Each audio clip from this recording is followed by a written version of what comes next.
नमस्ते। आओ योग करें पार्ट 2 में आपका स्वागत है। मैं डॉक्टर राजरानी सिंघल, नेचुरोपैथ, योग एवं आहार विशेषज्ञ। आज इस वीडियो में हम बात करेंगे हेल्दी एजिंग की।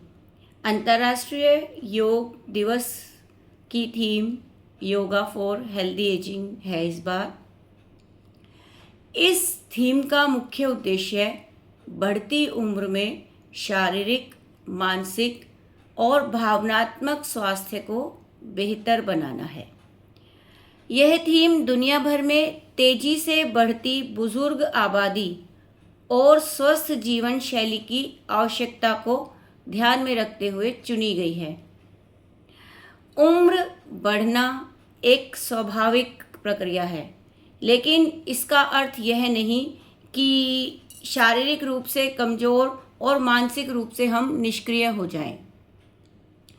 जब हम इस दुनिया में आते हैं, शिशु अवस्था होती है, उसके बाद बाल्य अवस्था के बाद हमारी युवावस्था, प्रौढ़ावस्था, वृद्धावस्था। जो ये धीरे धीरे बदलता स्वरूप है, इसी को एजिंग कहते हैं। एजिंग वास्तव में बढ़ती हुई उम्र को कहा जाता है, ना कि बुढ़ापे को एजिंग कह दिया जाता है। हम अपनी उम्र में जैसे हैं होना चाहिए वैसे ही दिखें तो ठीक है, लेकिन क्या हो रहा है आजकल, अगर हम युवावस्था में हैं तो प्रौढ़ावस्था जैसे दिखाई दे रहे हैं, प्रौढ़ावस्था में हैं तो वृद्धावस्था जैसे दिखाई दे रहे हैं। इसका कारण है हमारा गलत खान पान, हमारी बिगड़ी हुई जीवन शैली, दिनचर्या ठीक नहीं है, हमारा खान पान और स्ट्रेस। सबसे ज़्यादा एक मुख्य कारण है लेस फिजिकल एक्टिविटी, जो कि जैसे कि कुछ एक्सरसाइजेज होते हैं, आसन है, प्राणायाम है, वो हम किसी भी एज में नहीं कर पा रहे हैं। ना हम युवावस्था में कर पा रहे हैं, टाइम ही नहीं है लोगों के पास। अपने अपने रूटीन में सब बिजी हैं, बहुत ही कम लोग हैं जो योग अभ्यास के लिए टाइम निकाल पाते हैं। तो अब की बार अंतर्राष्ट्रीय योग दिवस पर जो थीम आई है वही यही है कि हमें हर उम्र में योग करना है, ना कि केवल शरीर के ढल जाने के बाद ही ज़रूरत पड़ेगी योग अभ्यास की। हमें हर अवस्था में योग करना है। हमारे शरीर की विभिन्न अवस्थाओं में हमें भिन्न भिन्न तरीके के अभ्यास की ज़रूरत पड़ती है। अगर देखा जाए तो हमारा शरीर कोशिकाओं से बना हुआ है, टिश्यूज़ से बना हुआ है। कुछ टिश्यूज़ एक जैसे मिलकर ऑर्गन्स बनाते हैं और कुछ ऑर्गन्स मिलकर एक सिस्टम बनाते हैं, और ये डिफरेंट टाइप के सिस्टम्स मिलकर ही हमारे शरीर को चलाते हैं।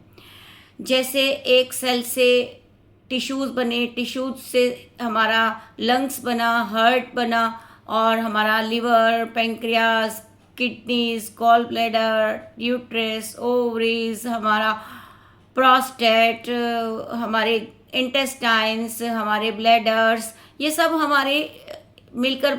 मिलकर अलग अलग एक सिस्टम बनाते हैं। जैसे स्केलेटन सिस्टम, मस्कुलर सिस्टम, आपका respiratory system, blood circulatory system, digestive system, reproductive system, excretory system, और हमारा नर्वस सिस्टम, हमारा ग्लैंडुलर सिस्टम और हमारा इम्यून सिस्टम। ये सब सिस्टम मिलकर हमारे शरीर को चलाते हैं। अगर इसमें से एक भी सिस्टम कमज़ोर पड़ जाए तो हमारे शरीर में रोग आने लगते हैं। इन सारे सिस्टम्स को बढ़िया करने के लिए हमारे पास योग ही माध्यम है।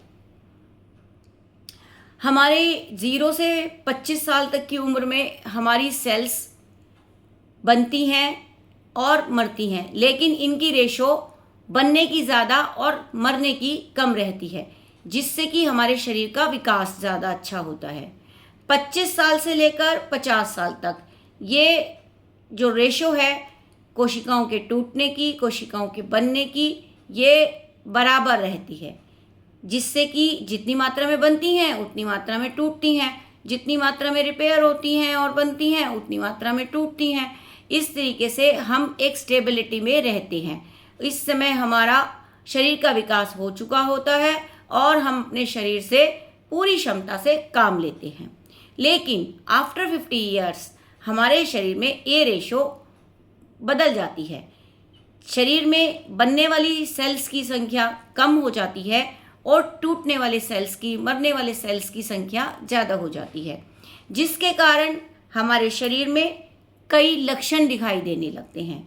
हमारी ज्ञानेंद्रियों की शक्ति, हमारी कर्मेंद्रियों की शक्ति कमज़ोर पड़ जाती है। जैसे आँखों से कम दिखाई देने लगता है, श्रवणेंद्रिय कानों से कम सुनाई देने लगता है, हमारी गंध महसूस करने की शक्ति भी कम हो जाती है, हमारे दांत भी धीरे धीरे ढीले होकर गिरने लगते हैं, हमारे शरीर पर, त्वचा पर झुर्रियाँ दिखाई देने लगती हैं और हमारे इसके साथ शरीर में कई और प्रॉब्लम्स, सिस्टम्स में कई और प्रॉब्लम आ जाती हैं। हमारे लंग्स की ऑक्सीजन इनटेक कैपेसिटी कम हो जाती है, जिसकी वजह से शरीर के अन्य अंगों तक पूर्ण ऑक्सीजन अधिक से अधिक नहीं पहुंच पाती।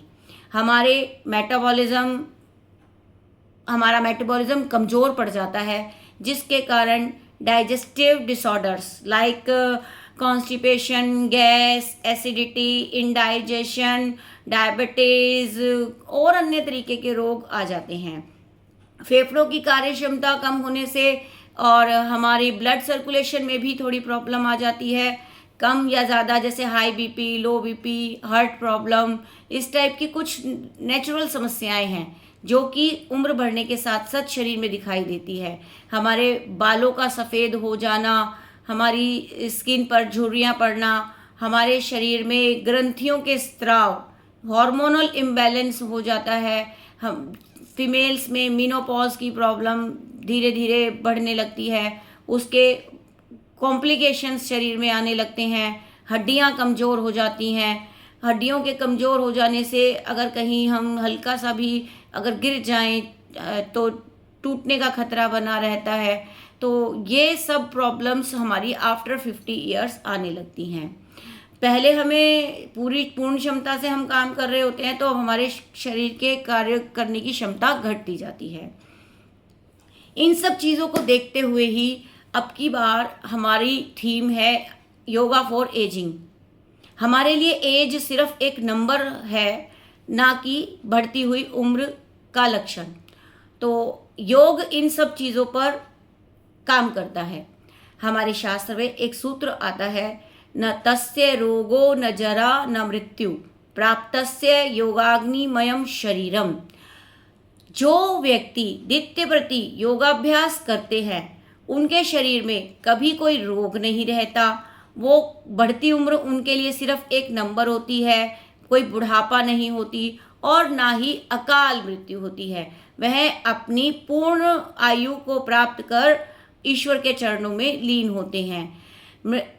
ओम त्र्यंबकम यजामहे सुगंधिम पुष्टिवर्धनम उर्वारुकमिव बंधनात् मृत्युर्मोक्ष्य मामृतात्। ये जो श्लोक है उन पर पूर्ण रूप से चरितार्थ होता है। आज हम बात कर रहे हैं योगा फॉर हेल्दी एजिंग की, जिसमें कि अगर हम कुछ नहीं कर सकते, दिन में सिर्फ 15 मिनट निकालकर 3 मिनट भी हम हमारे सूक्ष्म व्यायाम, हमारे आसन, हमारे प्राणायाम, हमारे ध्यान और हमारे ओम के उच्चारण को दें तो हम स्वस्थ रह सकते हैं। हेल्दी एजिंग क्या है इसको समझें। कैसे कि शरीर के स्तर पर तंदुरुस्त, मन के स्तर पर शांत, भावनाओं के स्तर पर हमारी पॉजिटिव थिंकिंग और आत्मा के स्तर पर हम शांत रहें, हम प्रसन्न रहें, हम हमारे मन को परिस्थितियों के अनुसार ढालना सीख जाएं, हम खुश रहें हर हाल में, तो हम स्वस्थ कहे जाते हैं। हमारी हेल्दी एजिंग होती है। ये धीरे धीरे उम्र बढ़ने के साथ साथ जो जो हमारे शरीर में जैसी हमारी पोस्चर होना है वो हो, तो उस हिसाब से हम अपने आप को एक्सेप्ट करें, ना कि सिर्फ सोचते रहें कि 40 की उम्र, 50 की उम्र, 60 की उम्र हो गई, अब तो हम बूढ़े होंगे ही, अब तो हमारी शरीर में आँखों से कम दिखाई देगा ही, अब तो हमारा पाचन कमज़ोर होगा ही, हमारी हड्डियाँ कमज़ोर होंगी ही। नहीं, इस चीज़ को नहीं मानना है। हम योग करेंगे, योग करते हैं तो हम पूर्ण रूप से स्वस्थ हैं। हम हमारी हड्डियों को मजबूत मानेंगे, हम हमारी मांसपेशियों को फ्लेक्सिबल मानेंगे और हमारे डाइजेशन को, हमारे एक्सक्रेशन को और हमारे रेस्पिरेशन को परफेक्ट मानेंगे। हम हमेशा यही सोचेंगे कि हमारे शरीर के सभी अंग ठीक से काम कर रहे हैं। योग न केवल जोड़ों और मांसपेशियों को मजबूत बनाता है, बल्कि मानसिक तनाव, चिंता और अवसाद जैसी समस्याओं को भी नियंत्रित करने में मदद करता है। योगासन शरीर में रक्त संचार सुधारते हैं और बैलेंस बनाए रखते हैं और गिरने के जोखिम को कम करते हैं। यही कारण है कि योग को स्वस्थ वृद्धावस्था का सबसे प्रभावशाली उपाय माना जाता है। योग दिवस 2026 की ये थीम संदेश देती है कि व्यक्ति अपने आप को, उम्र चाहे कोई भी हो, नियमित योग के माध्यम से अपने शरीर, मन को लंबे समय तक स्वस्थ एवं सक्रिय रख सकता है। बढ़ती उम्र में ऊर्जा, संतुलन और लचीलापन बनाए रखने के लिए योग एक बेहतरीन माध्यम है। यह जोड़ों के दर्द को कम करता है, मानसिक शांति देता है, हमारे शरीर में रक्त संचार को बेहतर बनाकर आपको उम्र के हर पड़ाव पर स्वस्थ और सक्रिय रखता है। इसमें कुछ सावधानियां रखनी होती हैं, जैसे क्षमता अनुसार करना है, अपनी क्षमताओं से बाहर नहीं जाना है, नियमितता बहुत ज़रूरी है, रेगुलर करना है, रोज़ करना है, एक दिन की भी छुट्टी नहीं करनी है। अगर अभी नहीं हो पा रहा है तो आप सोफे पर बैठ कर सकते हैं, बेड पर बैठ कर सकते हैं और दीवार या कुर्सी के सहारा लेकर कर सकते हैं, लेकिन डू योगा एवरीडे, ओके। और किसी ट्रेन टीचर के निर्देशन में करें। जैसे अब आपको करना क्या है, कुछ सूक्ष्म व्यायाम, हाथ पैरों की एक्सरसाइज, ताड़ासन करना है, कुछ हल्के आसन करने हैं जो आपसे हो पाएँ। इन सबको सीखने के लिए आप मुझसे भी संपर्क कर सकते हैं। अनुलोम विलोम कर सकते हैं, भ्रामरी प्राणायाम कर सकते हैं, प्रणवोच्चारण कर सकते हैं, शवासन करना है। सबसे ज़्यादा ज़रूरी है हंसना। हंसना आपको आपके गुड हार्मोन्स को बढ़ाता है, स्ट्रेस हार्मोन्स को घटाता है, आपको सकारात्मक सोच देता है और जो आपको हंसता हुआ देखते हैं उन्हें भी एक पॉजिटिव थॉट देता है। एनवायरनमेंट अच्छा रहता है, परिवार में खुशियाँ आती हैं, सौहार्द बना रहता है, मिलजुल कर काम करते रहते हैं। तो ये सब चीज़ें हमारी योग अभ्यास करने से होती हैं। मैं अपने सभी वृद्धजनों, युवाओं, बच्चों से सबसे आदरपूर्वक अनुरोध करूंगी कि आपने अपना 100% समाज को दे रहे हैं और देंगे, दिया है।